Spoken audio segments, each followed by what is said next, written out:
বাংলাদেশের মানুষ হতভম্ব হয়েছে। এই শেখ পরিবারের কোনো মানুষকে তারা গ্রেপ্তার করতে পারেনি। তার মানে প্রশ্ন জাগে, শেখ পরিবারের সাথে অন্তর্বর্তী সরকারের কি আঘাত রয়েছে জাতি জানতে চায়। অন্তর্বর্তী সরকারের ডাইনে এবং বামে ভারতের পেতাত্তা এবং আওয়ামী লীগের পেতাত্তা আছে, যার কারণে আজকে বিচার কাজ সম্পূর্ণ হচ্ছে না। এদেশের মানুষ আশা ছিল আর রাজপথে দাঁড়াতে হবে না, আর রাজপথে কথা বলতে হবে না, কিন্তু আজকে আমাদের দুঃখ হচ্ছে প্রতিটি জেলায় আমাদেরকে যেতে হচ্ছে, রাজপথে কথা বলতে হচ্ছে, টিভি টকশোতে কথা বলতে হচ্ছে।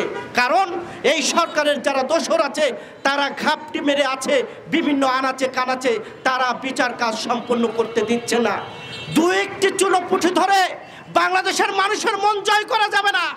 বাংলাদেশের মানুষের মন জয় করতে হলে গত 17 বছরে যারা হাজার হাজার কোটি টাকা লুটপাট করে বিদেশের মাটিতে নিয়ে গেছে, সেই লুটপাট করা অর্থ বাংলাদেশের মানুষ দেখতে চায়, বাংলাদেশে আনতে হবে।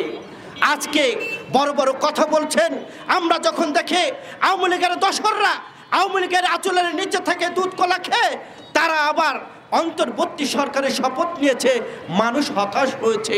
এই বাংলাদেশ মানুষ দেখতে চায় না। আজকে অন্তর্বর্তী সরকার জনগণের সরকার, অন্তর্বর্তী সরকারকে বিতর্কিত করার জন্য ভারতের দোসররা এবং প্রশাসনের ঘাপটি মারা যারা প্রশাসনে আছেন তারা উঠে পড়ে লেগেছেন। অন্তর্বর্তী সরকারের ডক্টর ইউনূসকে বুঝতে হবে, আপনি ব্যবসায়ী, আপনি রাজনীতিবিদ না।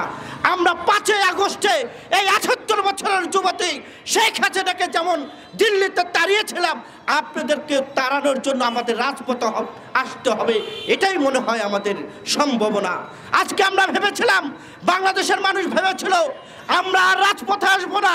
গত 17 বছরে যারা আমাদের ভোটের নিয়ে ছিনিমিনি খেলেছে, যারা গণতন্ত্র নিয়ে ছিনিমিনি খেলেছে, তাদের বিচার হবে এবং বাংলাদেশের মানুষ ভোটের অধিকার ফিরে পাবে। কিন্তু আমরা দেখছি পার্শ্ববর্তী দেশে বসে এই শেখ হাসিনা, খুনি হাসিনা, এই 78 বছরের যুবতী মোদির প্রেমে ভারতে যে বাংলাদেশ নিয়ে ছিনিমিনি খেলছে, তার প্রমাণ আমরা গতকালকে পরশুদিন দেখলাম ভারতের কিছু গণমাধ্যমে প্রকাশ হয়েছে যে ট্রাম্প সমর্থকদেরকে গ্রেপ্তার করা হয়েছে। এটা কোনো ট্রাম্পের সমর্থিত না, এরা গত 17 বছরে বাংলাদেশের মানুষের যেমন নির্যাতন নিপীড়ন করেছে তাদেরকে বাংলাদেশের মানুষ প্রতিহত করেছে।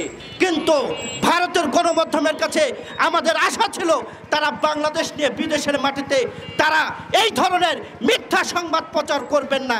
কিন্তু আজকে দেখছি দুঃখ হয়, কষ্ট হয়, ইন্ডিয়ার রর দাসত্বে আজকে শেখ হাসিনা বাংলাদেশের মানুষকে চোখ রাঙিয়ে কথা বলার চেষ্টা করছেন এবং বাংলাদেশে অরাজকতা করার চেষ্টা করছেন।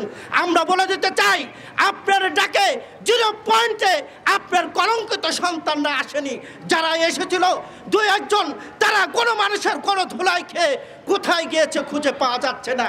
কাজেই বাংলাদেশের মানুষ পাকিস্তানের আগ্রাসন মেনে নেয়নি, ভারতের আগ্রাসন মেনে নেয়নি, আমরা আর কোনো আগ্রাসন মেনে নিতে চাই না।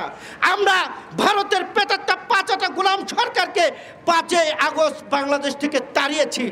আমরা আগে দেখতাম প্রতিদিন সকাল থেকে ঘুম থেকে উঠে সীমান্তে আমার ভাইকে হত্যা করা হচ্ছে, সীমান্তে আমার বোনকে হত্যা করা হয়েছে। এর জন্য বাংলাদেশ নির্মাণ হয়নি। বাংলাদেশ নির্মাণ হয়েছিল একটি বৈষম্যহীন বাংলাদেশ থাকবে, এখানে সকল মানুষের অধিকার থাকবে। আমরা দেখছি ভারতের কিছু মিডিয়া আজকে আমার পাশেই নিতাইদা আছেন, নিতাইদাকে প্রশ্ন করতে চাই, এখানে সাংবাদিক যারা আছেন তাদের প্রশ্ন করতে চাই, বাংলাদেশ সকল ধর্ম পেশার মানুষ নির্বিচারে শান্তিতে থাকতে চায় এবং শান্তিতে থাকে। বাংলাদেশে 5ই আগস্টের পরে কোথাও কোনো জায়গায় হিন্দু নির্যাতন হয়নি, কিন্তু ভারতের এই মিথ্যাবাদী মিডিয়ারা বিদেশের মাটিতে তারা বাংলাদেশকে অরাজকতা করার চেষ্টা করছে এবং ভুল নিউজ দিচ্ছে যে বাংলাদেশে হিন্দুদের উপরে নির্যাতন করা হচ্ছে। এই মিথ্যার নিন্দা এবং তীব্র নিন্দা জানাচ্ছি। ক্ষমতায় থেকে রক্তের সাথে বেইমানি করবেন, কবরের মাটি শুকায় নাই তাদের সাথে বেইমানি করবেন, এটা হতে পারে না। আর বাংলাদেশের মানুষ আঙুল চুষে বসে থাকবে না।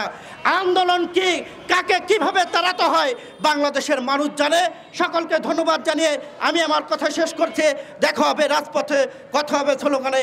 হয় লাশ না ইতিহাস, এই পর্যায়ে বক্তব্য নিয়ে আসবেন আমাদের সকলের প্রিয় যুবদলের সাবেক কেন্দ্র